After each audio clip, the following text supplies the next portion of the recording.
What's popular, YouTube? Another day, another demo, another day into the HLTV Top 20 of 2020. Today is number 18 on this channel. It's number 19 on the HLTV website. Next year, we'll do this differently. Next year, when I realize we'll actually do this list, I'll do it 20 days in advance. We'll go 20 down to 1, and then the list will come out 20 down to 1 for HLTV. That'll probably be a better way to do it. The way we did it today, this list is a little bit messy. Yesterday, we had Breeze announced as the number 20 player of 2020. Let's go ahead and take a look at Breeze. Okay, so why did Breeze win? Why did Breeze come in as number 20 of 2020? Well, Breeze is a strong rifler, probably the best player on Evil Geniuses, a player who had tons of potential, a player who I'm sure if EG had been playing a lot of games in Europe, would have definitely performed very well. Here is a picture of him on his old team. Okay, from left to right, we've got Nifty, we've got Ape, we've got I think so, and we've got Ryu, we've got Slemmy, we've got I forget, and we've got Breeze right there. And I believe, and this is the old Selfless. Fun fact, I actually asked Breeze to try out for my team way back in the day. Oops, I've got a giveaway. No, whoops, I got to remove that. I actually asked Breeze to try out for my team, and then after the tryout, he ended up playing with Obey Alliance, which was, it was this roster right here. This was, yeah. I could have been the one to ruin Breeze's career, but then he ended up getting a chance to play on Obey Alliance, and then ended up going to play with Ocean. After that, I think, or no, sorry, Obey Alliance was the big team, and then he went to play for Selfless. That was the Leapfrog team. He played in this qualifier. It was funny, Ryu thought he was cheating, made like a video on the stream talking about how Breeze cheated, and then later picked him up for his roster because he realized he was just really good. This guy is a super mega talent, man. He's amazing. He's super chill in real life too, just as he is quiet and like as a online and on social media and stuff like that. That is who he is as a person. He's just a very like chill, laid back guy. He's got his shit together, honestly. I don't want to like spill details about his personal life or anything like that, but he really does have his shit together in a good way. He's taking care of himself, his family, and everything, and. Yeah, he just owns at CS. It's basically what he does. Just logs on, frags, and that's it. Pops heads. He's so sick. So the only issue for me, of course, with this is that it's not the same as my list. That's why it's in it. No, I'm just kidding. The problem for me with this pick is this isn't even a player I looked at because, well, I mean, I looked at, but like I didn't look for long, right? Because we look over at his stats for the year. Yeah, they were good stats, but this is just such a high percentage of North American events. And if we look at the events themselves, we've got Blast Premier Fall Series. All right, this was an event versus European teams. Red. Okay, that was his one event that EG played in here in the Q3, Q4, like at the end of the year. It came in for whatever end of October, November, something like that. And played this, and then went back, and they were going to fly back to Europe again, but then there were some COVID complications. The team couldn't come back, so they didn't play anything else. Then we go back to the beginning of the year, where Katowice was a land that mattered a lot. He played well, but they got 9th to 12th. He played a total of 9 maps. They didn't have a deep run at all. We had a 1.14 rating. I mean, that's good. But and then Blast Premier Spring Series, a 1.09, 7th to 9th. All you have to do is finish 3rd. Like if you win your group, you get 1st to 3rd. There was not that I don't know. This one doesn't. This one I feel like someone is getting. Like I would even take. I would hope Shiro is on the list if Breeze would be on the list because now I'm not sure what stats exactly are going to matter so much to HLTV, but I think for me there's a difference between a difference between like a good amount in a sample size that you could see from statistics, and then like this is just too few, not just too few games, but not even outstanding maps in those few games. So I'm not really sure. Anyways, our top 18 here for me. My prediction was going to be 18 Tessis for HLTV. He was a hard one to place. And for me, it's going to be Brokey.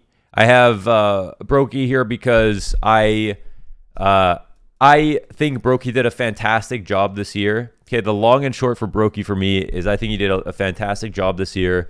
I think he was a shining light on FaZe Clan. I think he's the reason they're the number 10 team in the world or whatever by HLTV's list. I don't think he's as great. I don't think he's that great of an opper. I think he's a bit safe when it comes to opping. I'm not convinced that you couldn't give him a rifle and you have nearly the same impact. I think he's a great player. I don't think he's a great opper. That's my opinion. I just think he's a good opper. So I didn't really put him that highly. The stats are pretty good. The event, the ratings and stuff are just pretty good overall, pretty consistent. Team did okay, so he's number 18 for me. Tessis, on the other hand, he was one of 3 heroic players that I was thinking about putting on this list, and he was a hard one to place. I think he played very well this year. Between him and Cadian, I think were the 2 best performers. Sorry, him, Cadian, Stown are the 3 best performers. Tessis, the worst of the, not the worst, maybe better than Cadian. That one was a bit dubious. It just comes down to which events they played well in, I guess, without spoiling too much. But for me, Tessis, he showed that he was willing to play very hard positions and do really well. Squeeze water from stone, as I'd like to say, in those spots. He really reminded me of Twist this year with the kind of style of CS that he played and how well he did in his positions. And if we go over and check, he had very high highs with how many kind of highlight moment sprays he had.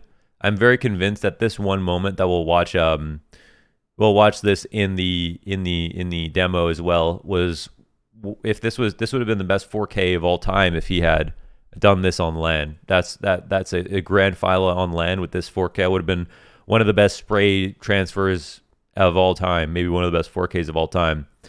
So yeah, big year for Tessis. Stats went up this year, of course, because he played with heroic. They accomplished a lot. Decent ratings versus top 5, not incredible. A lot of people are around here that are still in the top 20 above him.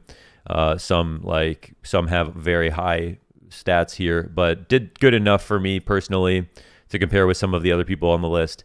And we've got, big tournament here, DreamHack Open Fall, where 27 maps, 1.14. First at Cologne with a 1.13, 15 maps there. I think some very, very good stuff out of Tessis this year. Very impressive for me personally. So yeah, so we'll see. This will be the prediction for who is going to be on the list tomorrow. Of course, we're a bit out of order, but it's going to continue on one day ahead every single day. Okay, so let's go ahead and watch this match. Tessis versus Vitality at Open Fall, and talk about Tessis and big him up even more. All right, why don't we do that? I might move away from these. I don't know if you guys are getting bored of these thumbnails? They're just not fun anymore. I feel like interest is starting to fall off a little bit with this. I don't really care, which way we do it. I'm not here to clickbait anyone. I just thought it was actually fun. Like, there was a reason why, you could gas and then you could watch.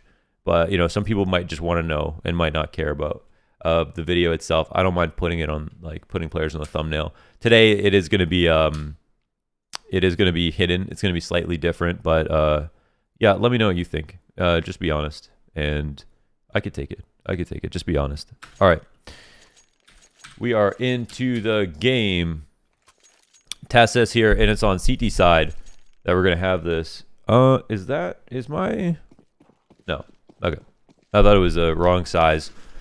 So this is the best of 5 grand final of Open Fall versus Vitality. And an insane... let me go ahead and look actually what his score line was for this map exactly, so we can kind of keep track of his kills loosely, if anything. I'll go to the match page here, and Mirage, and we can take a look at the stats together. We had Tessis on 20 kills, 96 ADR. Cadian did amazing on this last map. Definitely a standout map for him in the year. But let's just go ahead and sort by map so you can switch to the sides. And then we've got the 15 and 5 CT side, which is what we're going to look at, 109 ADR in this first half. We'll count them up, 15 kills. Ooh, always scary. Your window player goes down this quickly, and what the hell? The bomb's been planted. There's someone in window still, guys, and now Stone's in an awkward position where he can get flanked. Ziwu comes through, kills Borup out in spawn, and they've got a flank coming in. So Tessus' job here is to create a bit of faff, like, you know, like draw some attention. All right, his teammate's not even going to go for this. He's just too far away. They get some exit frags. Very nicely done. And we've got to stack up towards B. A lot of teams are doing mid-B splits on eco, so it's very good, I'd say, to do, if you're just going to blind gamble for the B stack a lot, because a lot of people are doing cat splits to B. There's a lot of places to hide inside the B site. And yeah, you can be very annoying. Right now, Tessus is blocking his back with the pillar. And surely right now they're thinking about whether or not Vitality are going to continue on, basically. I think they might have read this as like, oh, they might be here on cat. So let's see how they get the information back. They don't see anyone just yet, but this is the best way to clear all this stuff out. If you got a teammate to help you do it, you can see nice and deep underneath the railings, and they're going to jump over, clears things out, and it's going to be an A hit. They made a fast rotation at this point, so that's another value of just going for a little bit of information there at mid. I've cleaned stuff out just a little bit faster than you would normally do, but they've lost a player. They can't find a lurk. No free feed kills to be had. They're probably a little bit low on utility, even though they won the last round. And a kill's starting to come in. All right, we've got, whoa, one at Firebox. But who is it? Ziwu, of course. And here we are off an underpass. Looking to just push. They're just following rotations, playing very fluid. You do love to see it. So Tessus up here on cat. So we got, you know, top cat players. Oh, wow, they just smoke everybody. Top cat players of the year. Mir, Config, Art, Tessus. Okay? I think, oops. I think that was going to be a kill. Yeah, those probably the most impressive cat players that we've seen this year. Art plays it very different. I think if you want to watch one demo, it'd be Config. I think Config stood out the most. Pretty amazing, like, protocols on cat. Very good discipline from what I remember from that demo. Of course, he's got the aim for it, too. You cannot put a weak aimer on cat. So, like, look right now, he's got to think about if they split through mid, if his teammate's not watching it, plus got to hit them as they come out of the B halls. And your number one goal is get as much damage in as possible before they get flying out of the choke point, like right here, right? So you have to duel a little bit. And luckily, he's got assistance, so it's no big deal whatsoever. Oh my god. So sorry. Oh, it's just pistols. Okay. Every time I think there's not going to be a kill, he just finds one. Someone peeks him.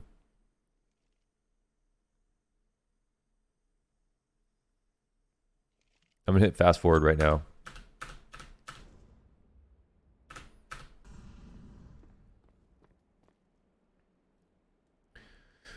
So we're seeing this rotation back through the window back through the market to spot the back of the window. This is the part that's wide open right now. This whole area of the map in the middle has to be forfeited completely, right? You have to let your A players play for themselves. Oh my god, someone just walked through. There it is. So you're just kind of waiting for this moment. Cadian's watching it. I think Tessus calls it for him, so that sets up that kill. But yeah, you can hold on to window if you want. You can hold on to cat if you want. But if you lose one of the 3 points, like connector, window, cat, suddenly the other 2 points become a lot harder to hold. Less spots that you can stand in. So that's why another situation where the CTs are very much at full strength when they have 5 alive. But because there's 50-50s involved in cat and window on cat and connector, that means that you really are gambling on the whole round if one of those players dies without a trade. But there's lots of room to op on cat. There's lots of room to op in connector. If you want to watch how to op cat, watch Art. He's the best. Furia's Mirage is incredibly strong as well. Here's the adjustment. Ziwu finds Tesses, and he gives him the no-looker as well. He shoots. He's looking somewhere else. He half clears it, flicks back, and he's just super fast. And the way that Ziwu's appearing on the screen is giving us a new perspective on how nuts this guy is. His aim is really goddamn good. So we've got Vitality taking a lot of time and not putting tons of pressure on the map here. And this was one of the series where Vitality were coming up into the year looking like a team that just chokes, that just chokes, that just chokes. They get very far, they get to second place, but they can't win. And they conquered that. And you know what? I think that's honestly, that makes me, I want to give the team more credit for overcoming that than to talk about how they started the year off failing. Because, you know, breaking into getting top 1 placings after a series of tops 2 is just so difficult, right? Like even G2 couldn't figure that out.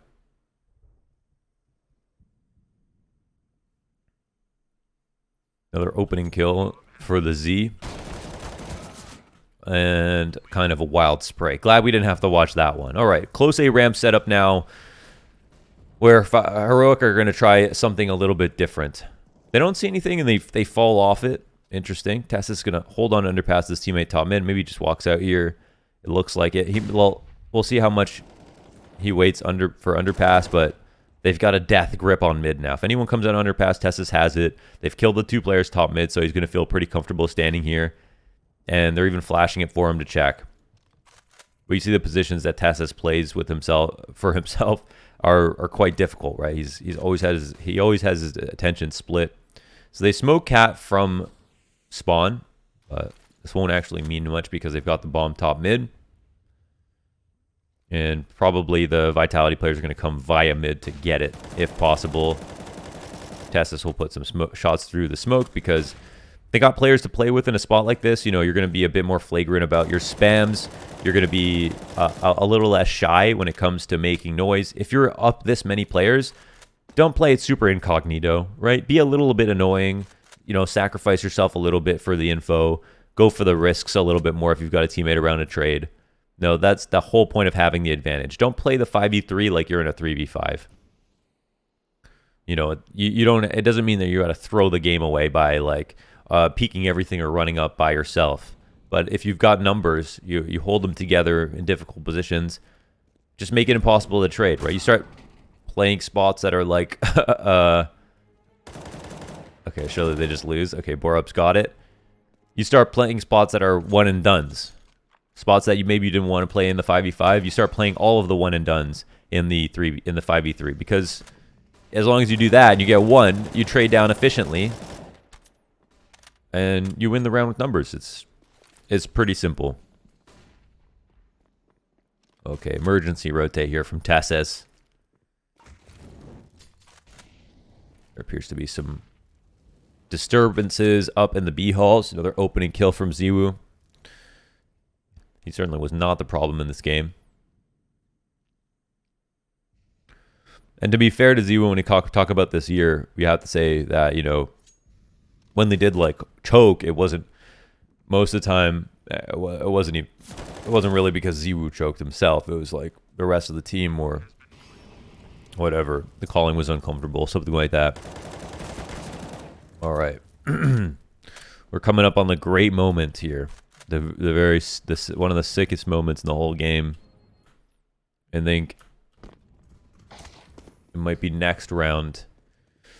So Tessus, he's been used for B, for the double up on B. He's been pushing Cat. He's been out mid. He's been all close A ramp setup. He has to be very versatile here on CT side. He's doing a lot now where he's like straight on B anchor, not even playing up on Cat. Seems like they're playing slightly spawn based and working around the op as well. Cadian goes underpass with this one. This is a pretty exciting game, I remember, for Cadian. And you see what value when Cadian clears out the B halls. Tessus can squeeze out onto the Cat here and start to push up or rotate back around through CT spawn if he wants to. So they still got to worry about the window. But now they've doubled up in CT. They have an opening kill. And as soon as Tessus clears this out, they'll be in a very comfortable spot. They're going to come up. And you see Tessa smokes the back of the molly there so that he can peek it. And this will allow him to get the kill on Shocks. We'll move on now. 6-5. It's going to be a rotation over towards A.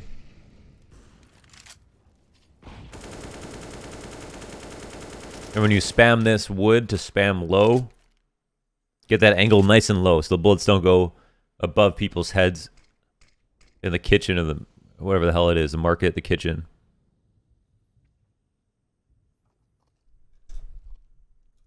I think there's a fridge. It's a fake exec, a bad Molotov. Some of the Molotovs have been a bit sketchy from Tessus. Just tossing them. But there's been a couple of times when I was like, that's probably going to hit a smoke. Sometimes it didn't. Here we are off cat. Except for the video going up a little bit late again, I think, because my internet is slow. I don't know what's going on. My internet gets congested. All right, the Great Migration. Tessus, he's hearing that it's probably going to be A again. You could tell by his movements he's, wants to rotate A, but doesn't want to leave his teammate in B for no reason or get faked out. But you can see he feels it. Now he's doubled up with Cadian in this spot. Shocks will get the first kill. This is the spray transfer to end all spray transfers. My God. Apex's soul leaves his body on that last bullet.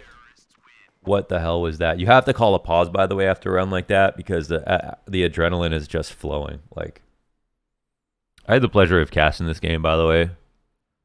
I was just like, oh. I think that's all I said. Let's go ahead and watch that again.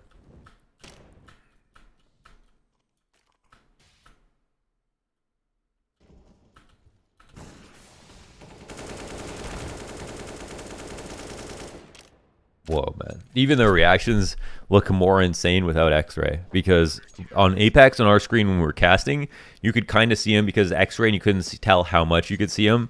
On Tessa's screen just now, he like just appeared. So that was fucking nasty, man. Yeah, you need to call a pause after that. Or Vitality could make it a long round, that'd be chill. Okay, now he's just fired up. He's hitting spray downs. To a further round. I think we've just got pistols for Vitality on this one. Oh, maybe not. All right, let's see what happens. Tessa's looking for more duels, and now he can't lose. He's got dragon armor now. He's got the confidence of Kanye.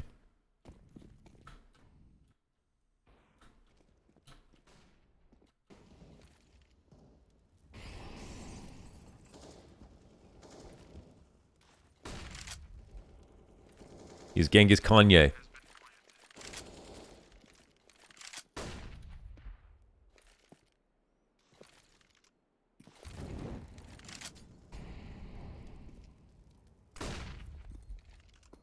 They throw the nade in to tag him, to slow him, then throw the Molotov on him to get that extra damage in. You can actually kill someone that way. Good utility usage here from the whole team. Oh, and the final kill as well. Super sharp.